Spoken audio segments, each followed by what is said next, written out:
நாம் கவனமாக இருக்க வேண்டும் என்பதை இந்த நேரத்தில் நான் சொல்லுகிறேன்.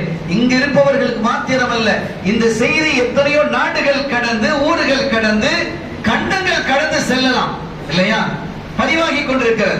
ஆக அப்படி இருக்கும் பொழுது இதில் இருக்கக்கூடிய யதார்த்தம், நியாயம் என்பதை நாம் கவனிக்க வேண்டும். அல்லாஹ் ரசூலினுடைய சொல்லில் இருந்து எந்த நிலையிலும் மாறக்கூடாது. என்னுடைய மனசு அப்படி கொதிக்குது, அதனால பேசுறதுக்கு அனுமதி இல்லை. அல்லாஹ் ரசூலினுடைய சொல்லை மீறி யாரும் நடக்க முடியாது. அதிலே நான் கண்ணும் கருத்துமாக இருக்க வேண்டும் என்கிறேன். இப்ப யசீது ஆட்சிக்கு வந்துட்டார். வந்தால் பல சாமிகள் பல நாடுகள்ல இருக்கிறாங்க, பல பகுதிகளில் இருக்கிறாங்க. சிரியாலே இருக்கிறாங்க, கூஃபாலே இருக்கிறாங்க, மக்காலே இருக்கிறாங்க, மதீனாலே இருக்கிறாங்க.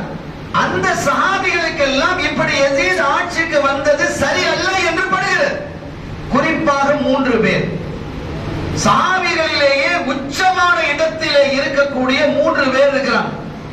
அந்த 3 பேரை, அந்த 3 சஹாபிகள் யாரு சொல்லிடுறேன். ஒன்றாவதாக ஹுசைன் ரலியல்லாஹு தஆலா, ரசூலுடைய பேரப்பிள்ளையும் ஒன்னாதான், சஹாபி ஒன்னாதானே, ரசூலுடைய சஹாபி தானே, சஹாபி அவங்க ஒண்ணு. இன்னொன்னு ரசூல் ஸல்லல்லாஹு அலைஹி வஸல்லம் குடும்பத்தை சார்ந்த இப்னு அப்பாஸ், ஸல்லல்லாஹு அலைஹி வஸல்லம் சாச்சா மகன் இப்னு அப்பாஸ் ரலியல்லாஹு தஆலா அன்ஹு 2. மூன்றாவதாக ஸல்லல்லாஹு அலைஹி வஸல்லம் மாமி மகனாரினுடைய மகன் இப்னு ஜுபைர், அப்துல்லாஹ் இப்னு ஜுபைர் ரலியல்லாஹு தஆலா அன்ஹு. இந்த 3 சஹாபிகளை நினைச்சு யசீதுடைய கூட்டாளிகள் பயந்தாங்க, ஆட்சியை பிடிங்கிடுவாங்க. ஏன்னா அந்த 3 எல்லா சஹாபிகளும் இருந்தாலும் மக்கள் மன்றில் அதிக செல்வாக்குடையவர்களாக இந்த 3 பேர் இருக்கிறாங்க. இந்த 3 பேருக்கு தனி செல்வாக்கு இருக்கு. அதுல 2 பேரு கிட்ட 3 பேருமே ஸல்லல்லாஹு குடும்பத்தை சார்ந்தவங்க தான். ஒன்னு ஹுசைன் ரலியல்லாஹு அன்ஹு அஹ்லுல் பைத் நேரடி, இரண்டாவது இப்னு அப்பாஸ் ரலியல்லாஹு அன்ஹு ரசூலுடைய குடும்பத்தை சார்ந்தவங்க, சாச்சா மகன். மூணாவது அப்துல்லாஹ் இப்னு ஜுபைர் ரசூலுல்லாஹ்வினுடைய மாமி மகனாரினுடைய மகன். அஸ்மா ரலியல்லாஹு அன்ஹா இருந்தாங்கல்ல, அஸ்மா ரதி யாரு, அபூபக்கர் சித்திக் நாயகத்தினுடைய மகளார், ஆயிஷா நாயகினுடைய அக்கா. அவர்களுடைய அவங்களுடைய கணவர் தான் ஜுபைர் ரலியல்லாஹு அன்ஹு, அவங்க மகனார் தான் இந்த அப்துல்லாஹ் இப்னு ஜுபைர். ஆயிஷா நாயகினுடைய அக்கா அஸ்மா நாயகி, அபூபக்கர் சித்திக் ரலியல்லாஹு அன்ஹுடைய மகளார் அஸ்மா நாயகியினுடைய மகனார் தான் இந்த அப்துல்லாஹ் இப்னு ஜுபைர் ரலியல்லாஹு தஆலா அன்ஹு. அப்ப எவ்வளவு முக்கியமான இந்த 3 சஹாபிகள். இந்த 3 சஹாபிகளில் ஹயாத்தா இருக்கிற வரைக்கும் யசீதுக்கு நிம்மதி இல்லை. யசீதுக்கு என்னது இல்லை, நிம்மதி இல்லை. இந்த ஆட்சி போய்விடுமோ என்ற பயத்தை சூழ இருந்தவர்கள் உணர்த்தினார்கள். அது உண்மை இருக்கு, பயப்படுறாங்க, மக்கள் விரும்பல. ஆனால் அதிகார வர்க்கம் அடக்கி வைத்திருந்தது, யசீதுடைய அதிகார வர்க்கம் அடக்கி வச்சிருந்தது. இப்ப என்ன ஆயிடுச்சுன்னு சொன்னா, முதலாவதாக இந்த தகவலை மதீனா ஷரீஃபுக்கு நீங்க என்ன செய்யணும், அனுப்பணும். அப்போ இப்ப நம்ம ஒரு தலைவரை தேர்ந்தெடுக்கிறோம், எம்எல்ஏ எம்பி எல்லாம் தேர்ந்தெடுக்க ஓட்டு போடுறோமா இல்லையா. அந்த காலத்துல அப்படி இல்லை, பையத்து செய்யும். பையத்து செய்யறது தான் அந்த ஹிலாபத்தை ஏற்படுத்துறது, ஹலீஃபாவுக்கு பையத்து செய்யறது. இப்ப ஹலீஃபா எங்கேயோ இருப்பாங்க அப்படின்னு சொன்னா அந்த ஹலீஃபாவினுடைய பிரதிநிதி இருப்பார்ல. இப்போ ஜனாதிபதி எங்க இருக்காரு, டெல்லியில இருக்கிறார். ஜனாதிபதியுடைய பிரதிநிதிகள் மாநிலங்கள்ல இருக்கிறாங்களா இல்லையா, கவர்னர்கள். அப்ப அதே மாதிரி ஒவ்வொரு ஊர்லயும் கவர்னருக்கு கீழே யார் இருப்பா, அந்தந்த கலெக்டர்ஸ் யாரும் இருக்காங்க, அதிகாரிகள். இதே மாதிரி அன்றைய காலத்துல கவர்னர்கள் ஒவ்வொரு ஊருக்கும் முக்கியமான ஊர்களை இருந்தாங்க. அந்த கவர்னர் ஒண்ணு நேர போய் ஹலீஃபாவிடத்துல பையத் செய்யணும், நான் உங்களை ஹலீஃபாவா ஏத்துக்கிட்டேன் பாயாத்துக்க அப்படின்னு சொல்லணும். அப்படி இல்லைன்னா என்ன சொல்லணும், ஹலீஃபாவினுடைய பிரதிநிதியாக இருக்கிறாரே அந்த கவர்னர், அவருடைய கையில பையாத்து செய்யும். இப்ப மதீனாவினுடைய கவர்னராக யார் இருக்கிறார் அப்படின்னு கேட்டா வலீத் இப்னு உத்பா இருக்கிறார். வலீத் இப்னு உத்பா அவங்க தான் மதீனாவினுடைய கவர்னர். அவருக்கு ஒரு கடிதம் வருது. யாரிடமிருந்து வருது, யசீதிடமிருந்து வருது.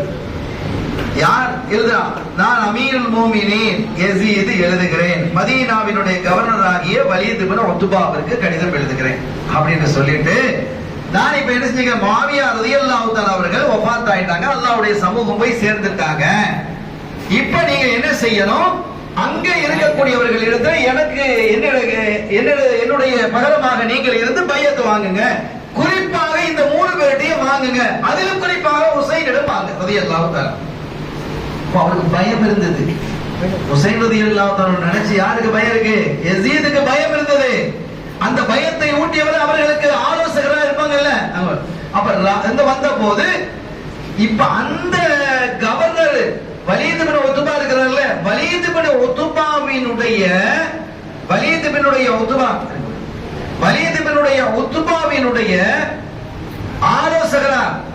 ஆலோசகர்களாக இருக்கக்கூடிய ஆலோசகராக இருந்தவர் மர்வான்.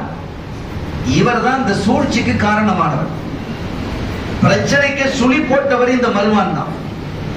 அவர் சொன்னாரு, இந்த மாதிரி ராத்திரியில கிட்டத்தட்ட ஒரு 11-12 மணிக்கு கடிதம் வந்து சேருது.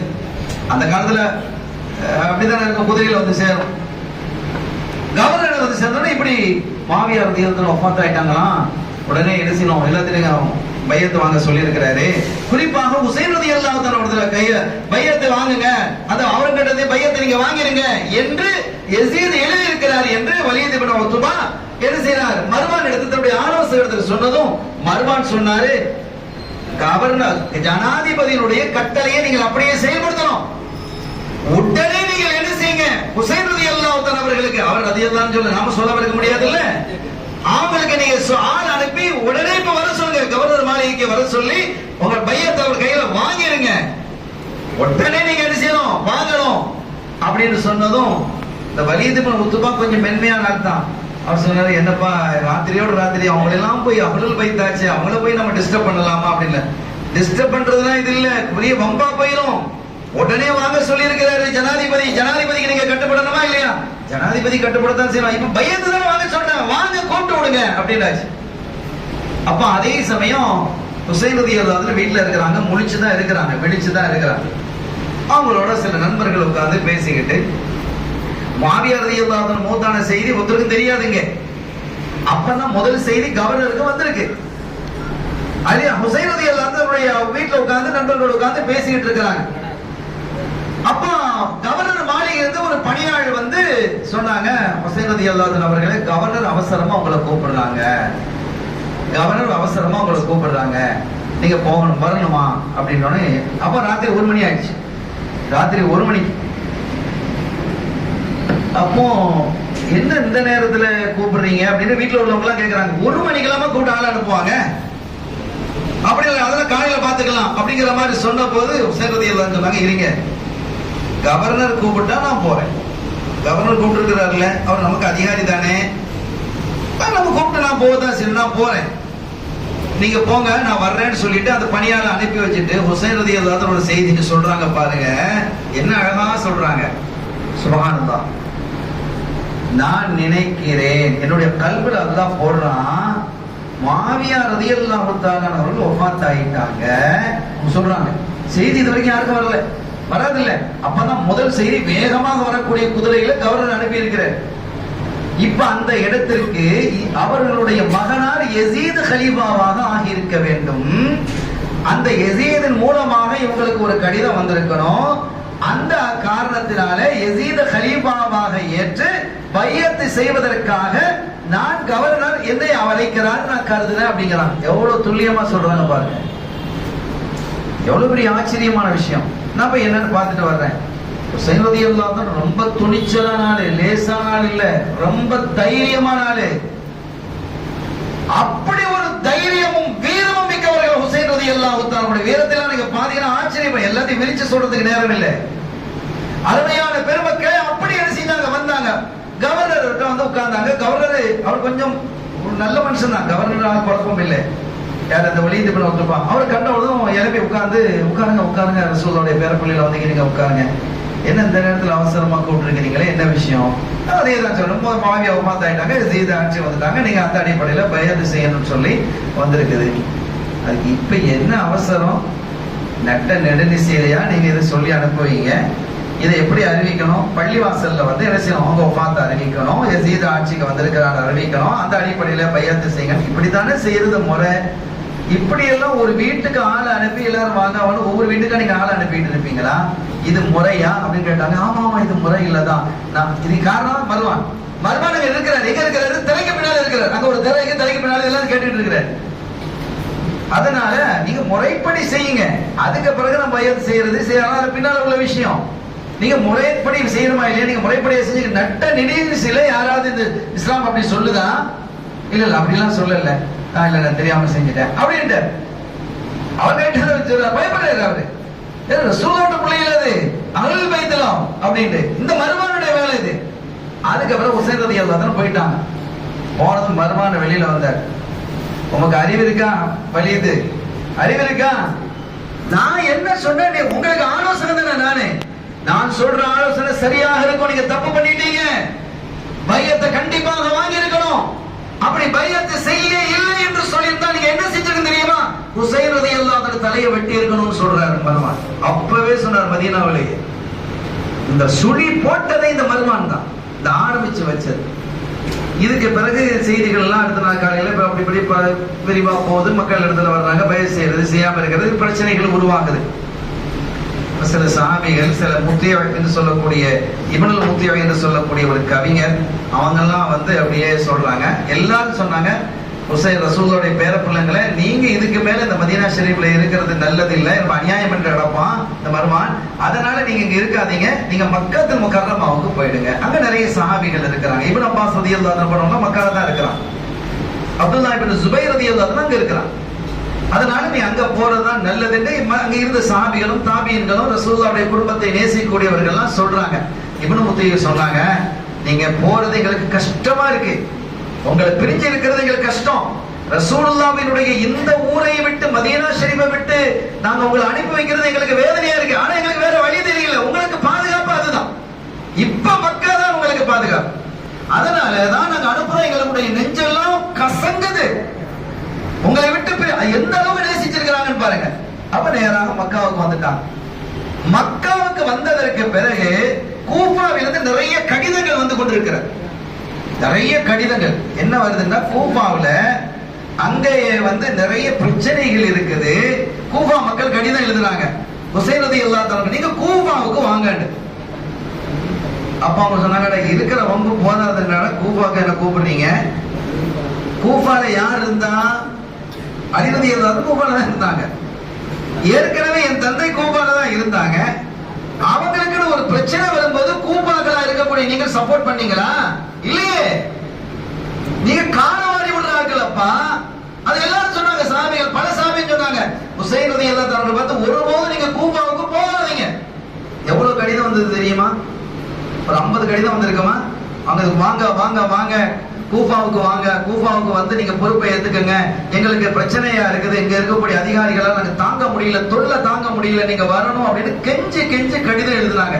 எத்தனை கடிதங்கள் தெரியுமா? 10,000 கடிதங்கள் வந்து மூட மூடையா கடிதங்கள். அப்போதும் சஹாபிகள் சொல்லிட்டாங்க, நீங்க போகவே கூடாது, அது பாதுகாப்பே இல்லை அந்த ஊரு அப்படின்னா. அதுக்கு பிறகு நேரடியா பல குழுக்கள் சந்திக்க ஆரம்பிச்சாங்க. யாரு? ஹுசைன் ரலியல்லாஹு அன்ஹு அவர்களை பல குழுக்கள் சந்திக்க ஆரம்பிச்சாங்க.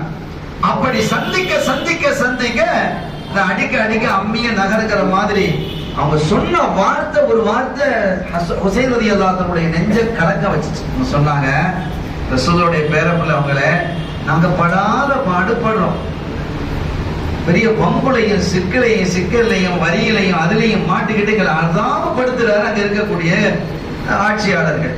இப்ப நீங்க வந்தீங்கன்னா எங்களுக்கு ஒரு நிம்மதியான வாழ்க்கை கிடைக்கும். இப்ப நீங்க எங்க மக்கால நிம்மதியா இருக்கிறீங்க, அப்ப நாங்க நிம்மதியா இருக்கிறது, நாங்க நிம்மதியா இருக்க வேணாமா அப்படின்னு கேக்குறாங்க. பொறுத்துக்கிடுவாங்களா?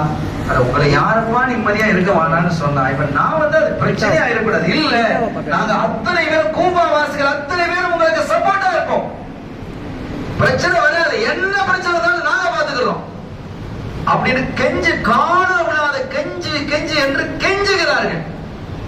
வேற வழி இல்லாம வர்றேன் அப்படின்னு ஒத்துக்கிட்டு சொன்னாங்க.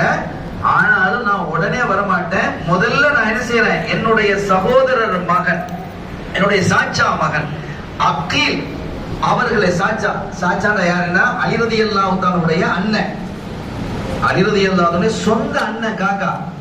அவங்க அக்கீல் ரலியல்லாஹு தஆலா அவங்களுடைய மகனார், சாச்சா மகன் முஸ்லிம் ரலியல்லாஹு தஆலா அவர்களை நான் அனுப்பி வைக்கிறேன். முதல்ல என்னுடைய பிரதிநிதியாக அனுப்பி வைக்கிறேன். அங்க உள்ள சூழல் எப்படி இருக்கிறதுன்னு பார்த்துட்டு அவங்க எனக்கு தகவல் தரணும். அந்த முஸ்லிம் இப்னு அகீல் அவர்கள் தரக்கூடிய தகவலின் அடிப்படையில் தான் நான் அங்க வர்றதா இல்லையாங்கிறத முடிவு செய்வோம். தாராளமாட்டான் முஸ்லிம் இப்னு அகீல கூட்டிட்டு போயாச்சு. முஸ்லிம் இப்னு அகீல் இங்க வந்திருக்கிறாங்க அப்படிங்கிற தகவல் யசீதுக்கு போயிடுச்சு. கூஃபாவுக்கு வந்தது போகல. சிஐடிகள் மூலமாக, இந்த ஜாசூஸ் உளவு துறை மூலமாக யசீதுக்கு தகவல் கிடைத்தது. ஆஹா, பிரச்சனை உருவாகுது.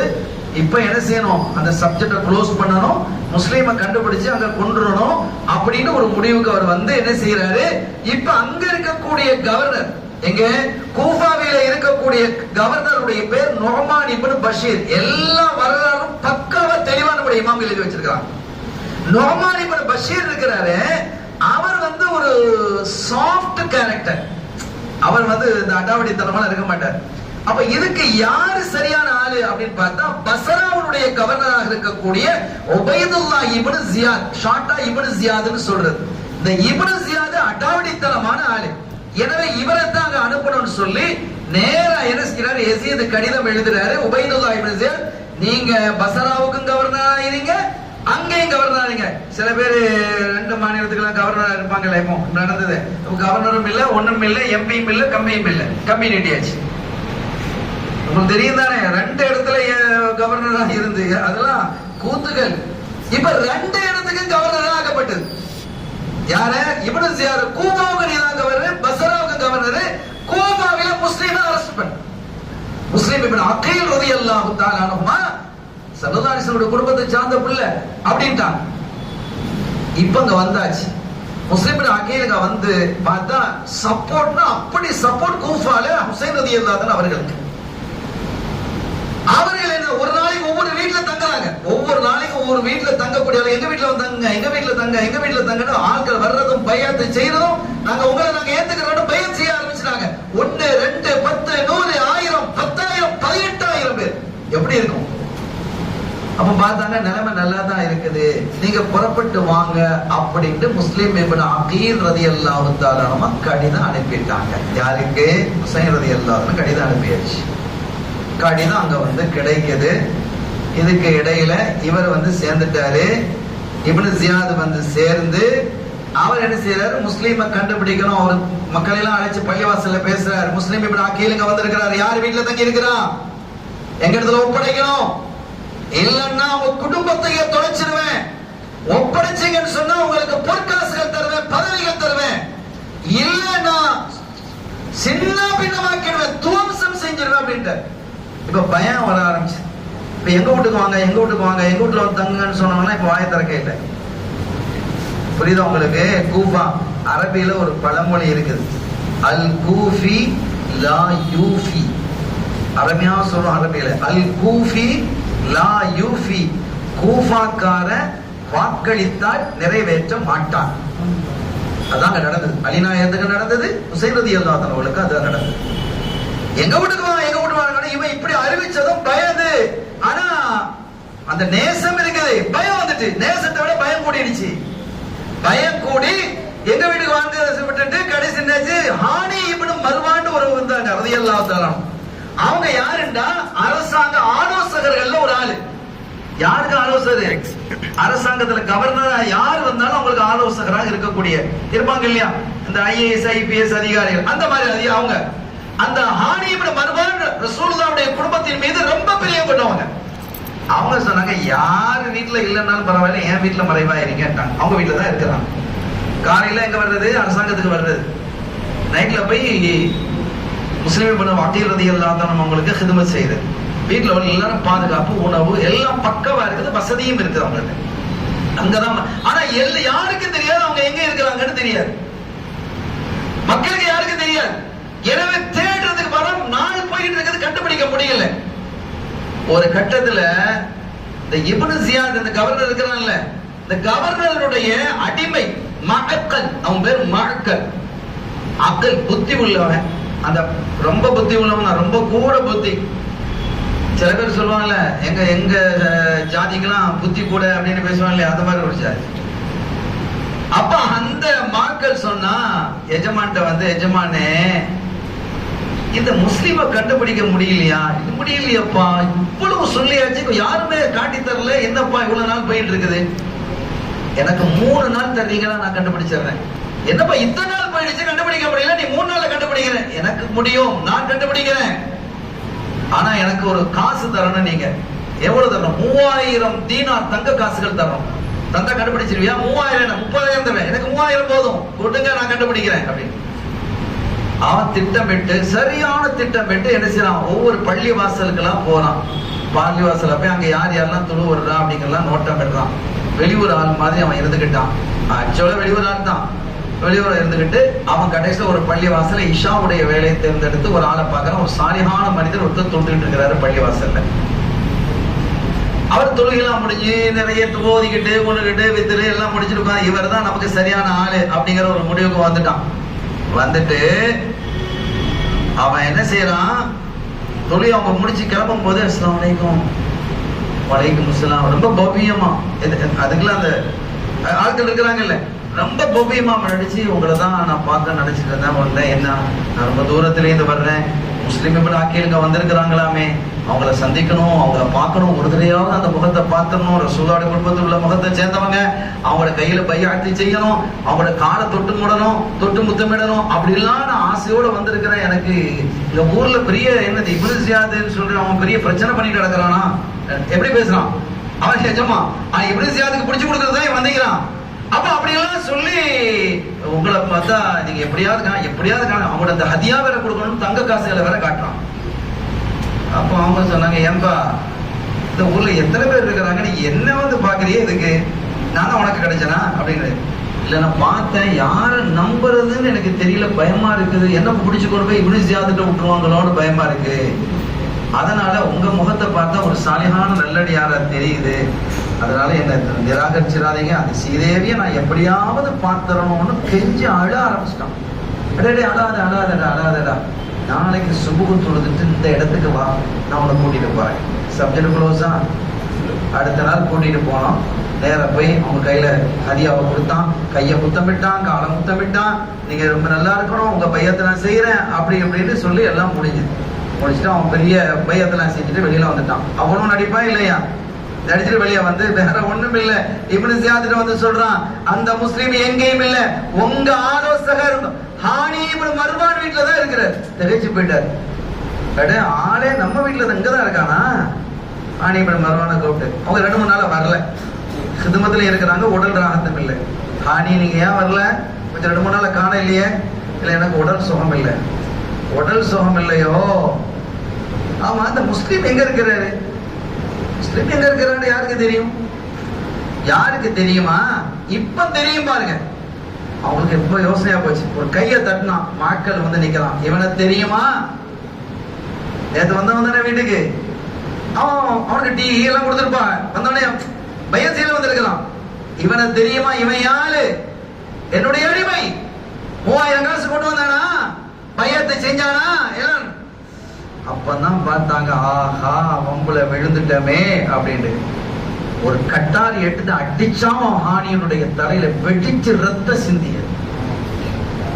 இப்பதான் என்ன செய்தது, தகவல் வெளியே போனது, ஹானி கொல்லப்பட்டு விட்டார் என்று செய்தி வெளியில வந்ததும் முஸ்லீம் அவங்களுக்கும் செய்தி போயிடுச்சு. உடனே 4000 பேரை திரட்டிக்கிட்டு வந்துட்டாங்க. ஆனா அந்த அரசாங்கத்துல வீரர்கள் 50 பேர் தான் இருக்கிறாங்க. அப்போ அவன் சொன்னான், அவங்கள ஒரு ஆளை அனுப்பி சொல்றான், பால்கனியில் நின்றுகிட்ட பேசு, மரியாதையா திரும்பி போயிடுங்க, பசராவில் இருந்தும் சிரியாவில் இருந்தும் படை வந்து கொண்டிருக்கிறது, கூஃபாவை நோக்கி வீடு வீடா பூந்து அடிப்போம், கொன்னுடும், ஒரு ஆள் வைக்க மாட்டோம், அதனால இந்த இடத்தை விட்டு நீங்க முஸ்லிமுக்கு பின்னால் வந்து நிக்கிறீங்களா, இந்த முஸ்லிமும் கொல்லப்படுவார், நீங்கள் அத்தனை பேரும் குடும்பத்தோடு எரிக்கப்படுவீர்கள் என்று சொன்னதும், நீங்க மரியாதையா போய் எங்க பக்கத்தில் நீங்க சேர்ந்துட்டீங்கன்னா உங்களுக்கு பரிசு, தங்கம், அது இது பதவி எல்லாம் தருவோம், இல்லைன்னா கொண்டுடுவோம் அப்படின்ற உடனே கொஞ்சம் கொஞ்சமா விலக ஆரம்பிச்சாங்க. சரி, நான் முஸ்லீம் ரலியல்லாஹு அன்ஹு திரும்பி பாக்குறாங்க, 4000 பேர் இந்த இடத்துல வெறும் 30 பேர் தான் இருக்கிறான். எப்படி இருக்கும்?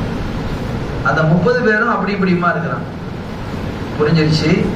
அல் குஃபி லாயிஃபி. இதுக்கு இடையில ஹுசைன் ரலியல்லாஹு அன்ஹு புறப்பட்டு வர்றாங்க. இந்த வரலாறு நீண்ட வரலாறு, நான் நிறைவுபடுத்துகிறேன்.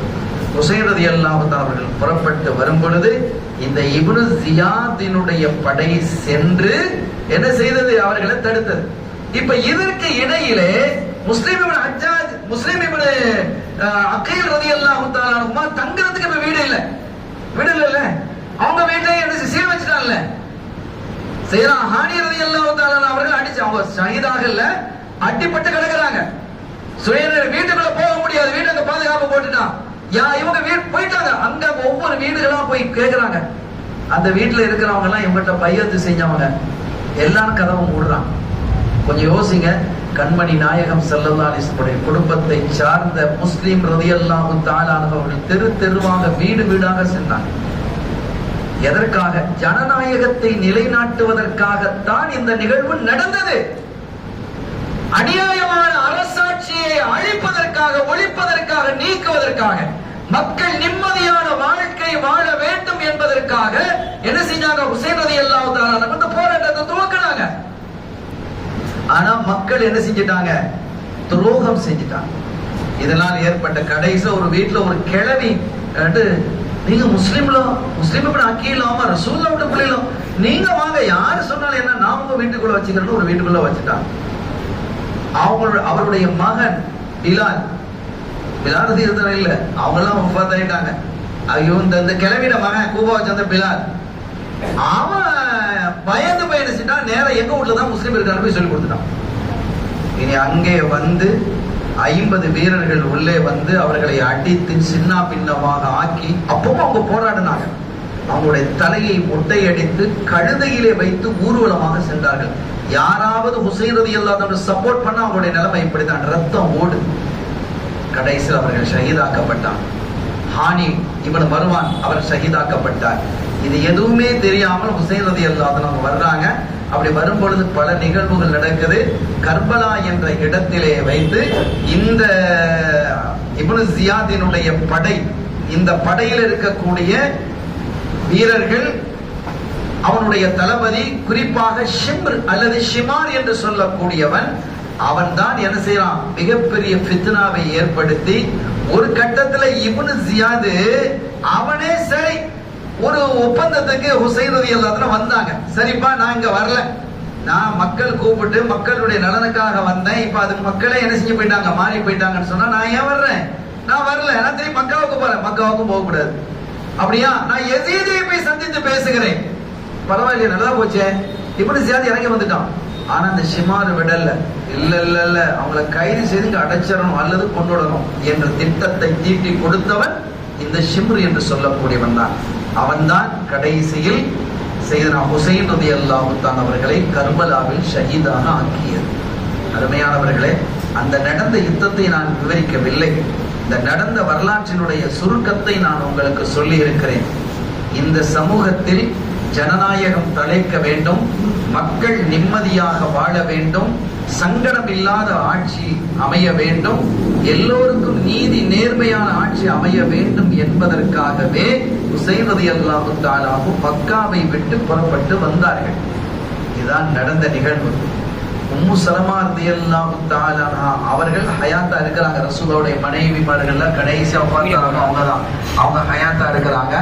அவங்க திடீர்னு ஒரு நாள் இரவு, எப்போ ஒரு நாள் பகல் கையில தூங்கிட்டு இருக்கிறாங்க. முழிச்சு அப்படியே திகைச்சு ஓடு கத்திட்டாங்க. வீட்டுல நம்மளா என்ன ஆச்சு உம்மா, என்ன ஆச்சு? உம்முல் முஃமினீன் அல்லவா ரசூலுடைய மனைவி, என்ன ஆச்சு அப்படியே அழுறாங்க. தேம்பி அழுறாங்க. என்னன்னு கேட்ட போது, கனவிலே கண்மணி நாயகத்தை நான் பார்த்தேன். அவர்களுடைய முடிகள் எல்லாம் கலைந்திருந்தது, அதில் நிறைய தூசிகள் படிந்திருந்தது, ஆடைகள் எல்லாம் தூசி படிந்திருந்தது. சொன்ன உம்மு சார், யார சொல்லலாம், ஏன் இப்படி இருக்கிறீர்கள் என்று கேட்ட பொழுது, என்னுடைய பேர பிள்ளையை அவர்கள் ஷஹீதாக்கி விட்டார்கள், கொன்று விட்டார்கள் ஹுசைனை என்று ஸல்லல்லாஹு அலைஹி வஸல்லம் அவர்கள் கண்ணீர் வடித்ததை நான் கனவிலே பார்த்தேன். ஏற்கனவே என் வீட்டுல இருக்கும்போது ஒரு நாள் குழந்தையா ஹுசைன் ரலியல்லாஹு அன்ஹு இருக்கும்போது ரசூலுல்லாஹ்வோட மடியில உட்கார்ந்துட்டு இருக்கிறாங்க. அப்போ ஜிப்ரீல் அலைஹிஸ்ஸலாம் வர்றாங்க. வந்து கேட்கறாங்க, யாரும் சொல்லலாம், ஹுசைன் உங்களுக்கு ரொம்ப பிடிக்குமோ? ஆமா, எனக்கு ரொம்ப பிடிக்கும். உங்க உம்மத்து இந்த பிள்ளைய கொலை செய்யும். அப்படின்னு ஜிப்ரீல் சொன்ன போது செய்தா கண்மணி ஸல்லல்லாஹு தேம்பி தேம்பி அழுதார்கள். பயந்து போன உம்மு சலமா யார சொல்ல ஏன் அழுவுறீங்க அப்படிங்கும் போது ஜிப்ரீல் இப்படி சொல்லிட்டு போனாங்க என்று சொல்லிட்டு ஒரு மண்ணையும் என்கிட்ட தந்தாங்க. கர்பலா என்ற இடத்தில் உள்ள இந்த மண், இதை பிடிச்சுக்கங்க. எப்ப இந்த மண் சிவக்கிறதோ அப்போது என் பிள்ளைங்க ஷஹீதாக்கப்பட்டிருக்கிறான் அர்த்தம். அந்த மண்ணை உம்மு சலமா வச்சிருக்கிறாங்க. இப்ப திறந்து பார்க்கிறாங்க, அந்த மண் சிவப்பாக இருந்தது. அருமையான பெருமக்களே, நீதி நேர்மைக்காக நடந்த போராட்டம் அது. ஹுசைன் ரலியல்லாஹு தஆலா அன்ஹு ஜனநாயக ஆட்சியை நிறுவுவதற்காக அந்த நடைப்பயணத்தை மேற்கொண்டார்கள். ஆனால் அவர்களை அழைத்தவர்கள், துணை நிற்பேன் என்று வாக்கு கொடுத்தவர்கள், பைஅத் செய்தவர்கள், சத்தியம் செய்தவர்கள் எல்லோரும் வாளுக்கு பின்னால், வாளுக்கு பயந்து மிரண்டு, எப்படி மீடியாக்கள் எல்லாம் சத்தியத்தை விட்டு விட்டு அசத்தியத்தின் பக்கம் என்று மீடியாக்கள் இருக்கிறதோ அதே போல அன்று மக்கள் பலர் இருந்தார்கள். அதனால் ஏற்பட்டதனுடைய விளைவை அவர்கள் சங்கடப்பட்டது மாதிரி இன்னைக்கு நாமும் சங்கடப்பட்டிருக்கோம். இன்னைக்கு ஓரளவு பரவாயில்ல அல்ஹம்துலில்லாஹ் வைங்க. அருமையான பெருமக்களே, இதுதான் இயல்பான நிகழ்வு என்பதை புரிந்து கொண்டு இந்த சமூகத்தினுடைய உயர்வுக்காக அந்த பெருமக்கள் கண்மணி நாயகம் ஸல்லல்லாஹு அலைஹி வஸல்லம் அவருடைய குடும்பத்தார் எவ்வளவு பெரிய தியாகம் செய்திருக்கிறார்கள் என்பதை நீங்கள் எண்ணி பார்த்து அந்த கண்மணி நாயகத்தினுடைய குடும்பத்தின் மீது பேரன்பும் பரிவும் பாசமும் கொண்டவர்களாக நாம் திகழ வேண்டும் என்று கேட்டுக்கொண்டு, எல்லாம் வல்ல ரப்பல் ஆலமீன் அல்லாஹ் ஜல்ல ஷானஹு வ தஆலா உண்மையான நேசியர்களாக, ஆஷிகீன்களாக அல்லாஹ் என்னையும் உங்களையும் நம்மை சார்ந்தவர்களையும் நம்முடைய சந்ததிகளையும் ஆக்கி அருள்பாலிப்பானாக. பிஹக்கி ஹபீபிஹி ஸல்லல்லாஹு அலைஹி வஸல்லம். எல்லாம் வல்ல அல்லாஹ்வின் அருளையும் ஸல்லல்லாஹு அலைஹி வஸல்லம் உடைய ஷஃபாஅத்தையும் பெறுவோமாக. வஆখির دعوانا الحمد لله رب العالمين والسلام عليكم ورحمة الله